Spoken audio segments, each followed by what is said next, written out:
ये भगवान की योग माया बड़ी विलक्षण, विचित्र और अलौकिक है। आपका जैसा भी भाव वैसे आपको भगवान दिखाई दे रहे, पक्का मानिए। आप स्त्री भाव से देख रहे हैं तो भगवान आपको स्त्री रूप में आपके पास है, पुत्र भाव से पुत्र रूप में आप जान नहीं पा रहे, वही है, दूसरा नहीं है। हजारों बार बता चुके हैं कि ना मानने और ना जानने पर भी आपके हृदय में सत्ता उन्हीं की है। जिस दिन वो भगवान अंतर ध्यान हो जाते, प्यारे पुत्र, प्यारी पत्नी, प्यारे सुहृद मित्र आदि को आप चिता में जला देते हैं, तो था ना आपके हृदय में आदर, पर आप अनजाने से भी भगवान का ही आदर करते हो। अगर जान करके आदर कर लो तो तुम मुक्त हो जाओ इस दुख से, इस प्रपंच से। श्री भगवान कहते हैं कि मेरे अज अविनाशी स्वरूप को ये मूढ़ लोग नहीं जानते हैं, केवल वही जान सकता है जो मेरा आश्रय लेकर के मेरे को पुकारता रहता। भजन का मतलब तब पुकारना, भगवत चिंतन करना। वेदाहम शमतीतानि वर्तमानानि चार्जुन भविष्याणि च भूतानि माम तु वेद न कश्चन। हे अर्जुन, जो प्राणी भूतकाल में हो चुके हैं तथा जो वर्तमान में है और जो भविष्य में है, उन सब प्राणियों को मैं जान रहा हूं। जैसे आंवला ऐसे रख लो तो चारों तरफ से देख सकते हो, ऐसे भगवान अनंत ब्रह्मांडों को, जीवों को एक साथ देख रहे हैं। यही भगवान की भगवत्ता है, एक साथ देख रहे हैं। कोई भी जीव ऐसा नहीं है जिसको भगवान का दुलार नहीं मिल रहा हो, कहीं भी हो, अनंत ब्रह्मांड सबके लिए जो आवश्यक हो भेज रहे हैं। कोई भूखा नहीं रह सकता। एक बार वीर शिवाजी समर्थ गुरु श्री रामदास स्वामी जी के पास गए और कहा कि स्वामी जी, अकाल पड़ा हुआ है, तो हमने सारा का सारा खजाना खोल दिया और सबको पवाया। तो गुरु बड़े कृपा सिंधु थे, उन्होंने देखा कि इनके हृदय में एक गर्भ का अंकुरण हो रहा है कि मैं भरण पोषण किया सबका अकाल में। तो उन्होंने कहा कि शिवू, यह हथौड़ा उठाओ, आओ चलो हमारे साथ। एक बड़ा पत्थर का, इसे तोड़ो। महाराज जी तोड़ा, हटाया तो नीचे मिट्टी में दबा हुआ स्वस्थ मेढक एक ऐसा, बिल्कुल। बोले इसको किसने दिया? देखो ना कितना स्वस्थ है, पुष्ट है, इसको कौन आहार दे रहा है, इसको कौन प्राण पोषण कर रहा है? बोले भगवान। तो बोले तुम कैसे दाता बन गए? संपत्ति तो सब भगवान की है, भगवान ही सबका, ये अहम मत करो कि तुम पोषण करते हो। नहीं, छोटी सी वृत्ति को भी गुरुदेव बर्दाश्त नहीं करते। जो गुरु शरणागत होता है वो उनकी बात समझता है, अन्यथा वो अपनी मनमानी वृत्ति को ही आदर देता है, गुरु की आज्ञा वृत्ति को नहीं देता। छोटा सा भी अभिमान का कण अपने जनों में गुरुदेव को बर्दाश्त नहीं होगा, क्योंकि यही भगवत प्राप्ति में बाधा बन जाएगा। कितने जीव चराचर जगत में, देखो हमारे भगवान की भगवत्ता, सबको देख रहे हैं, सबको व्यवस्था दे रहे हैं, सब कुछ देख रहे हैं। 3 प्रकार की लीला हो रही, कहीं पालन लीला, कहीं सृजन लीला, कहीं विनाश लीला, उन्हीं के द्वारा हो रही, वही देख रहे हैं, वही कर रहे हैं। अगर ये बात तुम्हारी समझ में आ जाए तो अभी भगवान की शरण हो जाओ, पर अहम के कारण ये बात समझ में नहीं आती। जो भूतकाल में हो चुके हैं, वर्तमान में हैं, जो भविष्य में होंगे, सबका प्रभु वर्तमान की तरह देख रहे हैं, दर्शन कर रहे हैं। परंतु मुझे मेरे भक्त के सिवा कोई नहीं जानता है। भक्त के सिवा कश्यन, कोई भक्त बिरला, वही केवल भगवान को भगवान सबको देख रहे हैं, भगवान की दृष्टि सब पे है। अगर ये बात आपकी समझ में आ जाए तो अभी आनंद आने लगेगा। मैं भगवान की दृष्टि में हूं, बस आज हमें सत्संग से बात मिली कि मैं भगवान की दृष्टि में हूं, मुझे वो देख रहे हैं, बढ़िया बन गया। अब आप पाप कैसे करोगे? क्योंकि भगवान की दृष्टि में भगवान आपको देख रहे हैं। डरो, किसी गवाही की जरूरत नहीं, वो देख रहे हैं। तो आप भय क्यों कर रहे हो? आपको भगवान देख रहे हैं, आपको डरना नहीं। फिर आप कामना क्यों कर रहे हो? भगवान आपको देख रहे हैं, जो चाहिए उस समय से दे देंगे, आप निश्चिंत रहिए। अगर आप अहम करोगे तो दुख भोगोगे, आश्रित रहोगे तो सब अपने आप निर्वाह हो जाएगा। एक आदमी ट्रेन के डिब्बे में बैठे ऐसे ऐसे दौड़ रहा था। एक ने पूछा भाई क्यों दौड़ रहे? बोले अमुक स्टेशन जाना है। तू बैठ जा, गाड़ी चल रही है, ट्रेन चल रही, तू बैठ जा। ऐसे ही त्रिगुणात्मिका माया की ट्रेन चल रही, पूरे विश्व का विश्वंबर भरण पोषण कर रहे हैं, तू तो बैठ जा भगवद आश्रय लेकर के, तू काहे को दौड़ा घूम रहा है? लेकिन ये अहंकार के कारण भटकता रहता है।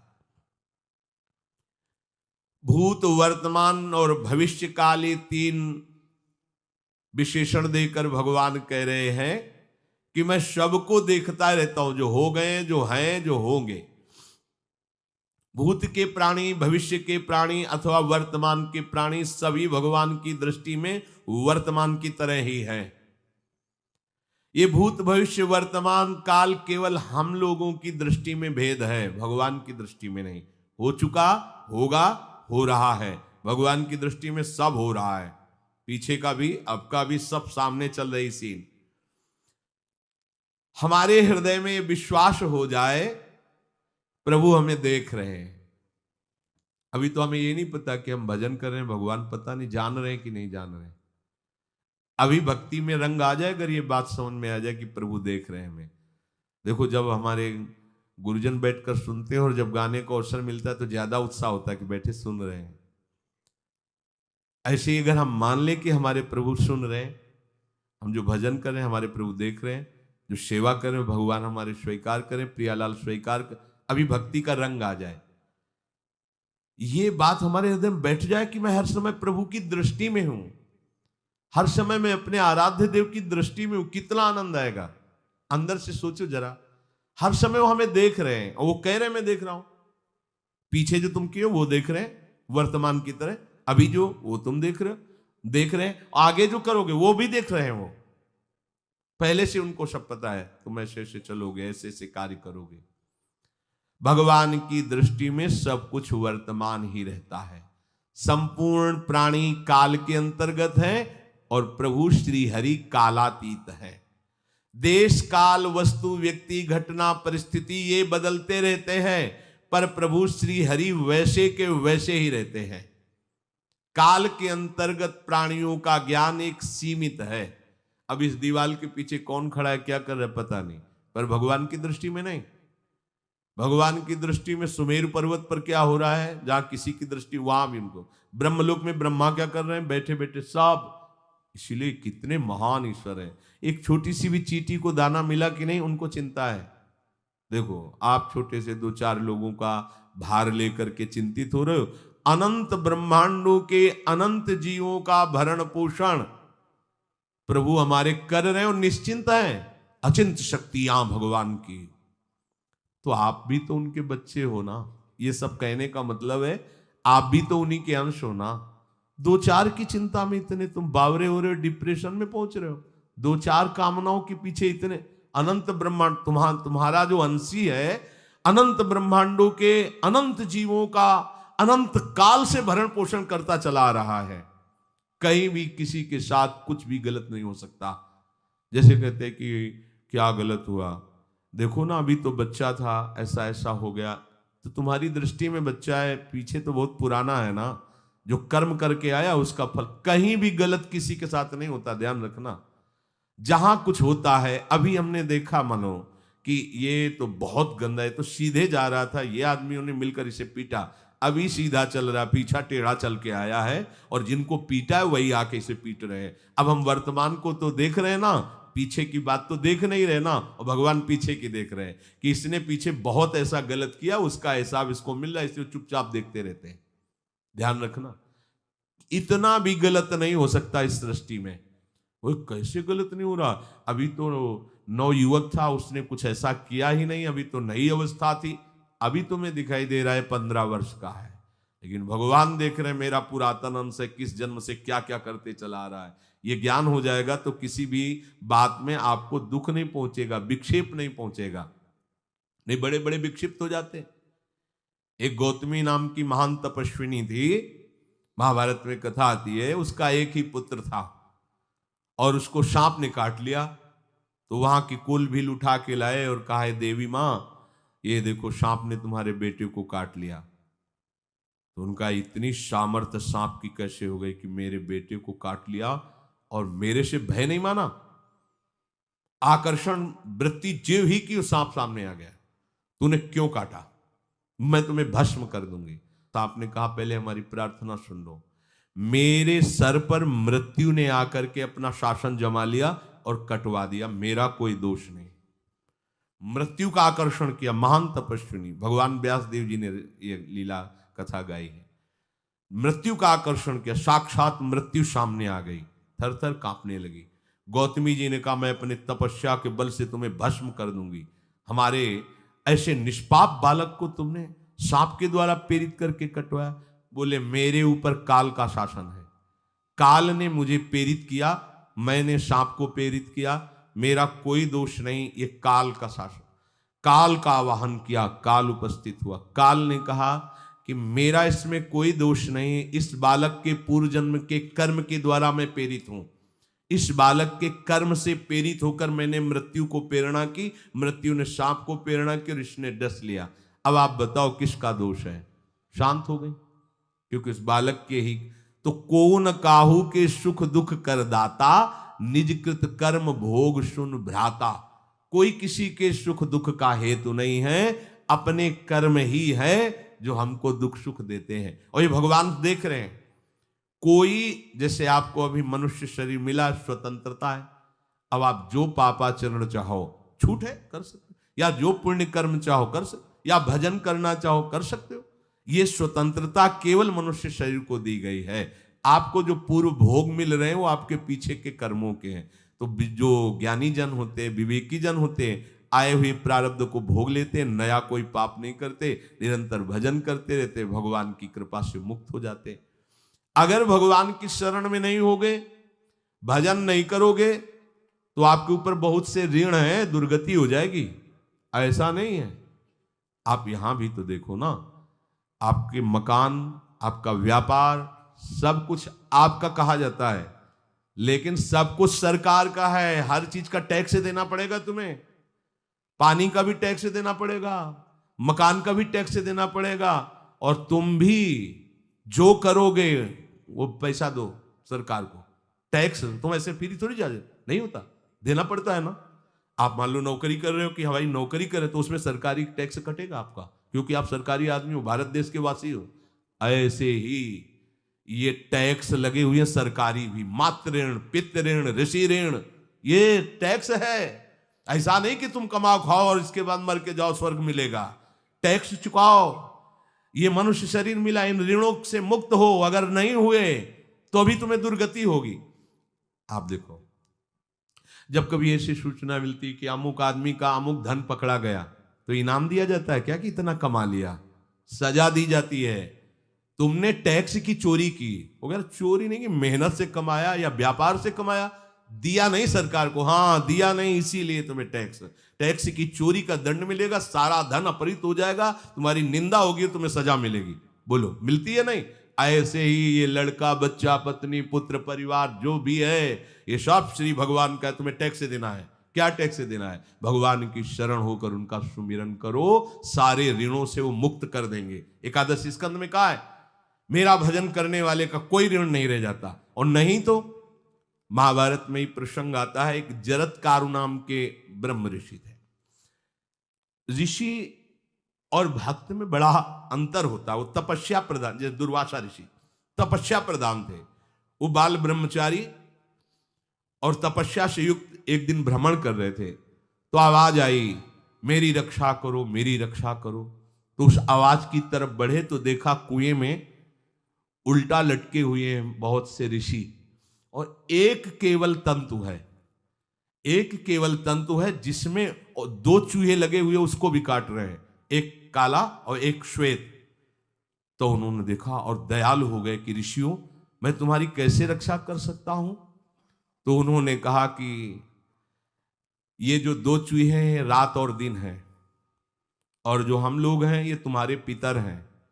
ये चूहे तुम्हारी आयु को काट रहे हैं, एक तंतु हमारे कुल में केवल तुम ही हो, और तुमने तपस्या की ठान ली, ब्याह किया नहीं, गृहस्थ धर्म में गए नहीं, पुत्र हुआ नहीं, तो तपस्या में, भक्ति में एक दम है कि सब ऋणों से मुक्त कर देगी। ये बात ध्यान रखना, तपस्वी अलग है, भक्त अलग। इसलिए पीछे चर्चा आई थी कि तपस्वियों से भी अधिक, ज्ञानियों से भी अधिक, कर्मकांडियों से भी अधिक वो मेरा भक्त योगी होता है।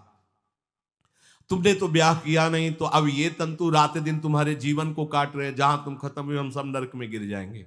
पितरों ने कहा तुम पितर ऋण से युक्त हो, मुक्त तभी होगे जब ऐसा करो। वो दृश्य खत्म, अंतर ध्यान हो गया। वो बड़े दुखी हुए कि क्या करें। तो उन्होंने मन में निश्चय किया कि एक ब्याह तो करूंगा पितरों के उद्धार के लिए। इतने बड़े तपस्वी हैं जरत्कारु जी, बड़ी महिमा है, लेकिन बात यहां फंस गई। पितृ, उन्होंने मन में निश्चय किया कि कोई आके अपनी कन्या दे दे और उसका भी नाम जरत्कारु हो। मैं बिल्कुल भरण पोषण नहीं करूंगा और कभी हमसे कोई प्रश्न ना करे। ऐसी अगर कोई कन्या देगा तो मैं स्वीकार कर लूंगा। अब ऐसे ना नगर जाना है ना किसी से बात करनी, तो वृक्षों से कहते अपने पितरों के उद्धार के लिए मैं चाहता हूं कि कोई पाणी ग्रहण संस्कार करा दे, कोई हमारे नाम की कन्या को दे दे, और ऐसा ऐसा व्रत है।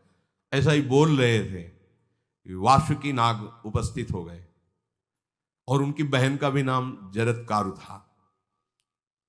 उन्होंने कहा सुनिए महाराज, मैं नागराज वासुकी हूं, सब देव रूप में, कोई ऐसे नहीं सांप वैसे बने, देव रूप, और सुंदर कन्या जरत्कारु। बोले ये कन्या मैं आपको समर्पित करता हूं, हमारा सौभाग्य होगा आप जैसा महर्षि हमारी बहन का पति बने।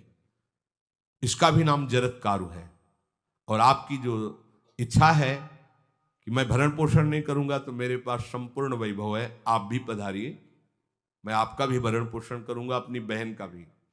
तीसरी बात, मेरी बहन इतनी शास्त्र सम्मत आराधना से युक्त है कि वो कभी आपसे प्रश्न ही नहीं करेगी, तो उनका स्वीकार है। प्रसन्न हुए, चले गए। काफी समय तक उनके महल में रहे। एक दिन जरत्कारु अपनी जरत्कारु पत्नी की गोद में सर रख कर ऐसे लेटे हुए थे, सो गए। और शास्त्रज्ञ थी, संध्या का काल था। संध्या काल में निषेध है मैथुन करना, भोजन करना और स्वाध्याय करना, ये सब संध्या काल में बस भगवत स्मरण परायण लोकवत। लेकिन हमारे यहाँ महारानी जी की संध्या आरती और संध्या भोग लगने के बाद ये, इसीलिए वृंदावन धाम इसका कहीं भी ये वेदान्नपि संन्यस्त, वेदों से भी ऊपर उठी हुई रसमयी रसोपासना है, प्रियालाल की महल है। ये जगत सिद्धांत नहीं है, ये जगदीश का भी सिद्धांत नहीं है, ये प्रेम सिद्धांत है। वृंदावन नित्य विहार रस है, इसलिए इसको बीच में बता देते हैं कहेंगे दूसरे को तो, और यहाँ शाम के तो भोग ही लगता है, गान बजान होता है, बकाया सिद्धांत है। आंख मूंद करके या तो गायत्री जप या जो गुरु मंत्र चुपचाप शांत भाव से जपे, ऐसा। अब वो इस चिंता में थे कि मेरे पति का धर्म जा रहा है और मैंने आज तक कुछ बोला नहीं अपने पति से, अगर बोलती हूं तो हो सकता है ये नाराज हो जाए और छोड़कर चले जाए। अगर मुझे छोड़ देते हैं और इनका धर्म बचता है तो ये ठीक बात रहेगी। कितनी विवेकवान है। अगर ये सोते रह गए और सूर्य अस्ताचल को चले गए तो इनका धर्म लोप हो जाएगा, ये मैं होने नहीं दूंगी, अपने पति का धर्म लोप नहीं होने दूंगी। और वो उस समय भी केवल एक लंगोटी लगा के रहते थे, अस्थिमात्र हो रहे शरीर, वहां भी ऐसा नहीं कि दूल्हा बन करके सज, नहीं, वैसे ही केवल पितरों की तृप्ति के लिए उन्होंने बात स्वीकार की थी। उन्होंने कहा महाराज उठिए, संध्या का समय है, शास्त्र निषेध करता है इस समय सोना नहीं चाहिए, नहीं आपके धर्म का लोप हो जाएगा। महाराज उठिए, सूर्य अस्ताचल को बस पहुंचने ही वाले हैं, उठिए। उठे एकदम लाल आंख करते हुए, तुमने हमें टोका कैसे, तुमने हमसे प्रश्न कैसे कर दिया, मैं अभी तुम्हारा त्याग करता हूं। बोले स्वीकार है, आपके धर्म का लोप ना हो। कहीं सूर्य अस्ताचल को चले गए, आपने अर्घ नहीं दिया तो जीवन भर की आपकी उपासना में कलंक लग जाएगा कि आपने संध्या काल में शयन करते हुए सूर्य आराधना नहीं की, आपके धर्म का लोप हो जाए। बड़ा सूक्ष्म धर्म का विषय। तो उनका सूर्य की ताकत कैसे कि मैं सोता रहूं और वो अस्ताचल को चले जाए, ऐसे महात्मा थे। कहा सूर्य की ताकत कैसे, भगवान व्यास देव जी ने लिखा है, किसी कहानी की बात नहीं। सूर्य की सामर्थ्य कैसे है कि मैं अर्घ ना दूं और वो अस्ताचल को चले जाएं, सूर्य तब तक रुके रहते जब तक मैं सोता रहता, पर तुमने टोक दिया, अब मैं चला।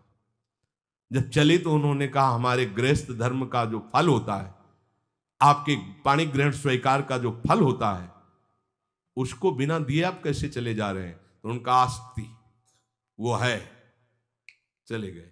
उसी से आस्तिक मुनि का प्रादुर्भाव हुआ और उन्होंने आगे बड़ा चरित्र है उनका, आस्ति, तो उसी से नाम रखा आस्तिक। आस्तिक उन्होंने जन्मेजय की यज्ञ को बंद किया। आप सोचो, एक पितर की तृप्ति के लिए उनको ये सब करना पड़ा।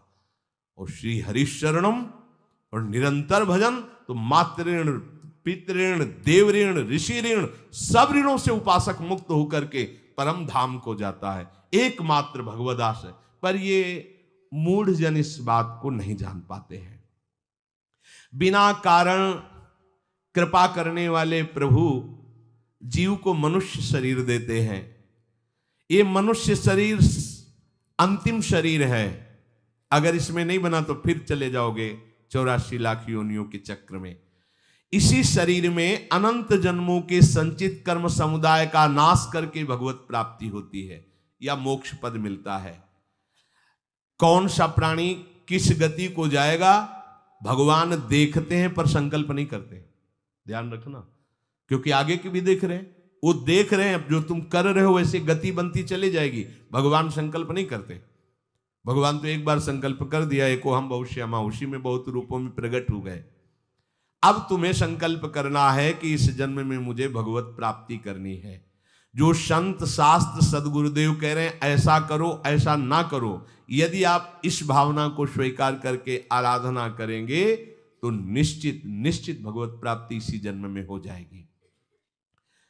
प्रभु केवल तुम्हें निमित्त बनाना चाहते हैं, कल्याण तो वही करेंगे। जैसे अर्जुन से कह रहे हैं भीष्म आदि द्रोण आदि मेरे द्वारा मारे जा चुके हैं, तुम केवल निमित्त मात्र भव सव्यसाची। ऐसे ही अय उपासक तू केवल निमित्त बन जा, जो शास्त्र सदगुरुदेव आज्ञा करते हैं वैसे ही तू चल दे अपने मन को मार के, केवल तू निमित्त बन जा। कल्याण या भगवत प्राप्ति या मोक्ष वो तो भगवत कृपा से होगी।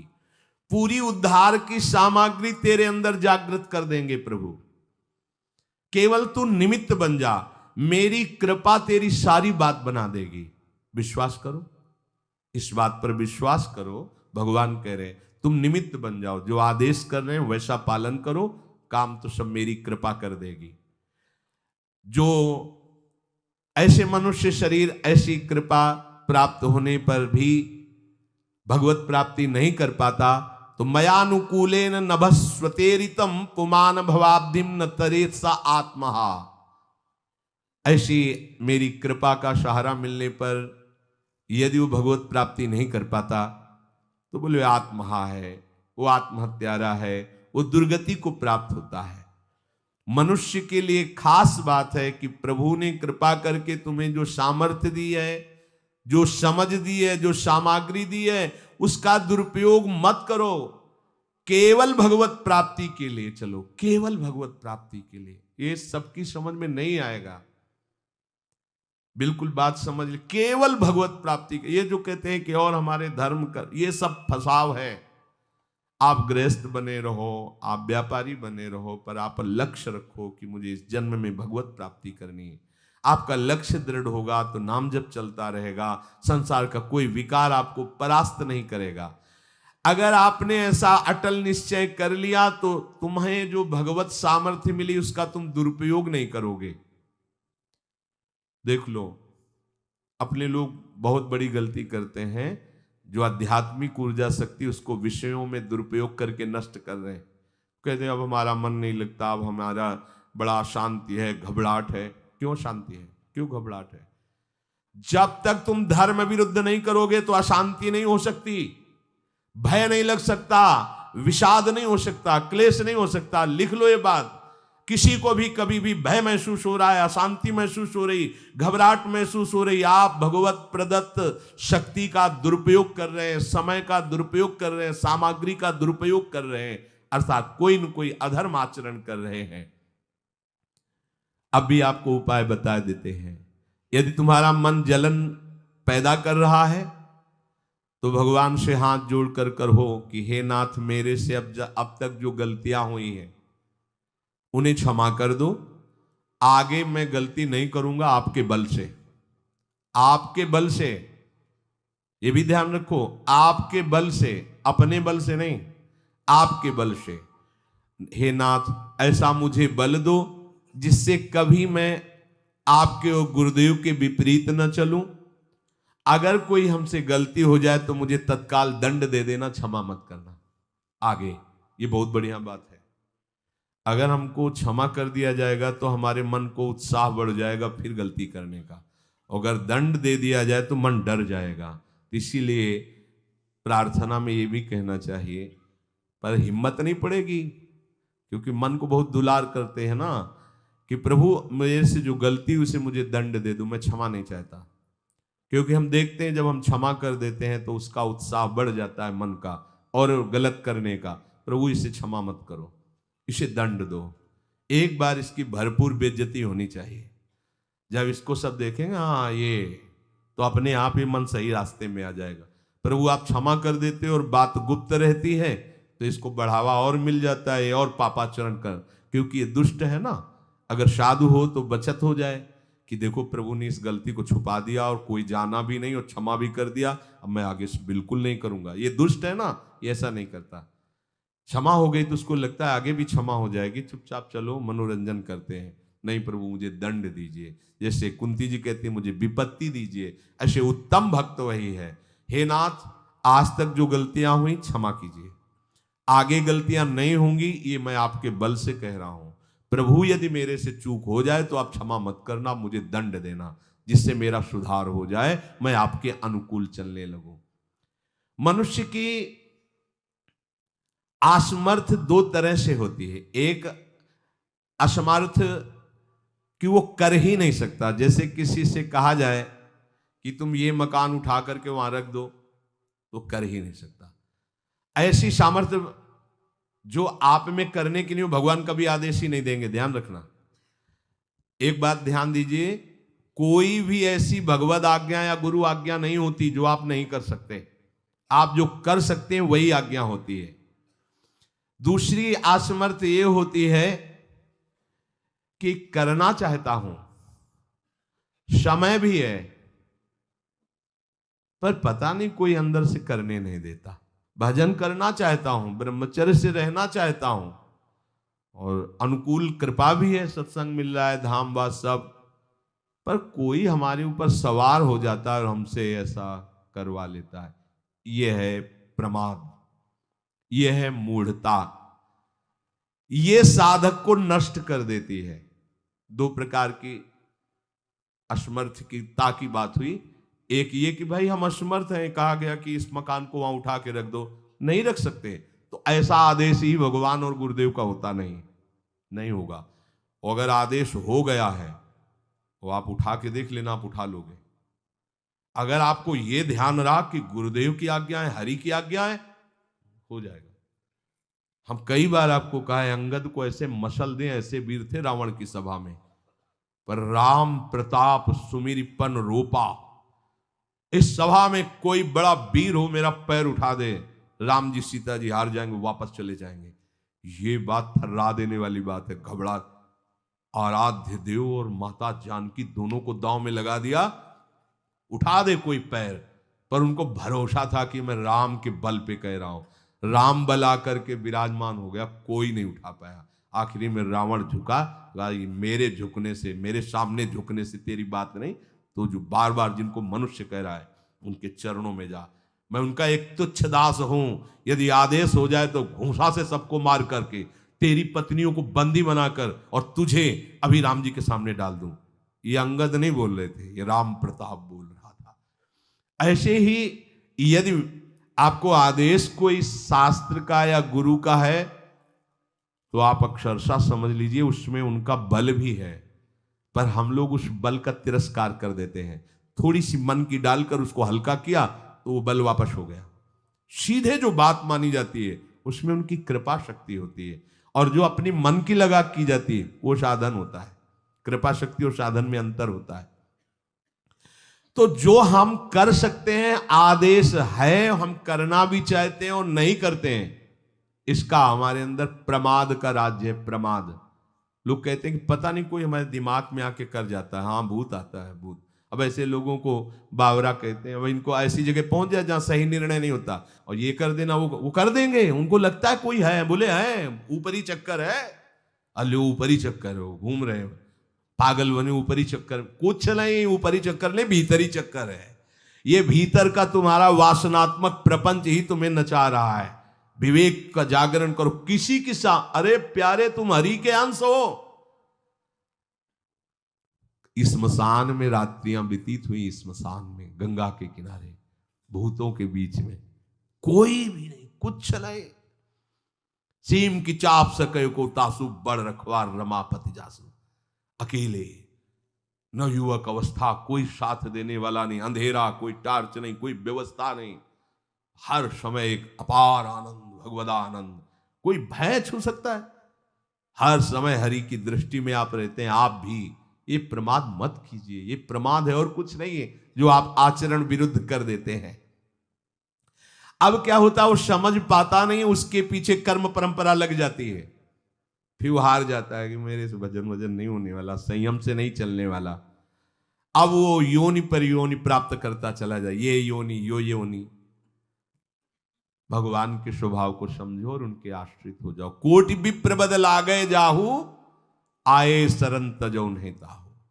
जो नर होए चराचर द्रोही, आवे सभय सरन तक मोही। तो तज छल कपट मोह मद माना, करूं शब्द ते साधु समाना।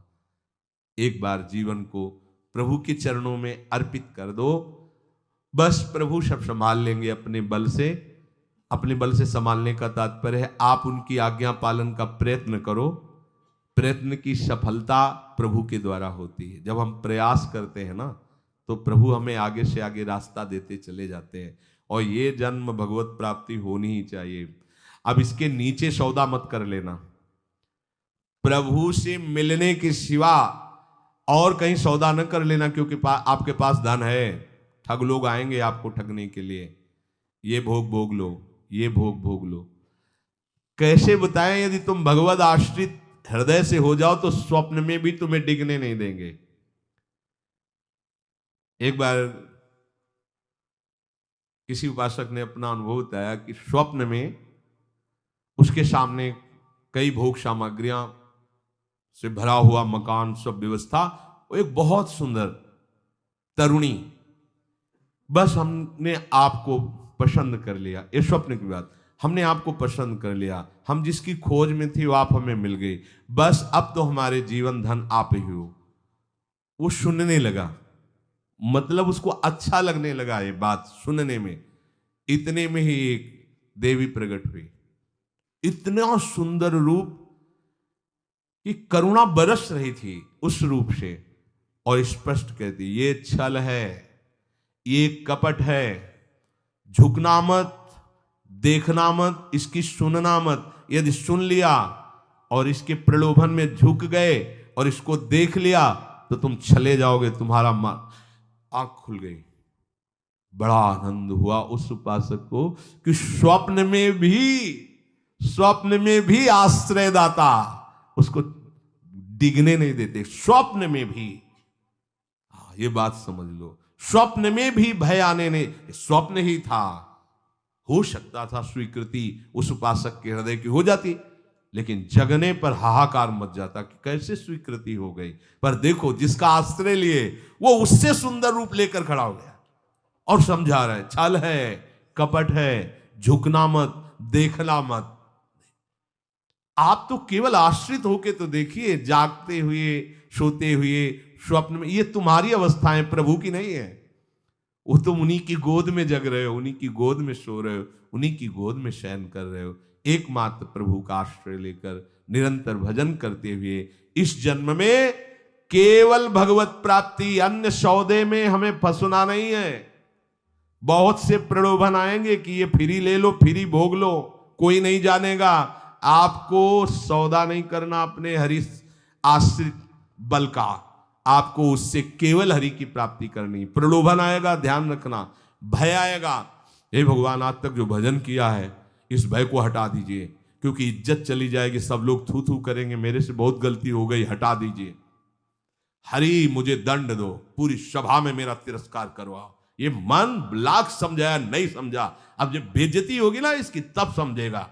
कुछ नहीं होगा और कृपा हो जाएगी, आगे बढ़ जाओगे। बिल्कुल अपने भजन को खर्चा मत करना, ना भय में और ना किसी सुख प्रलोभन में, तो इसी जन्म में भगवत प्राप्ति हो जाएगी।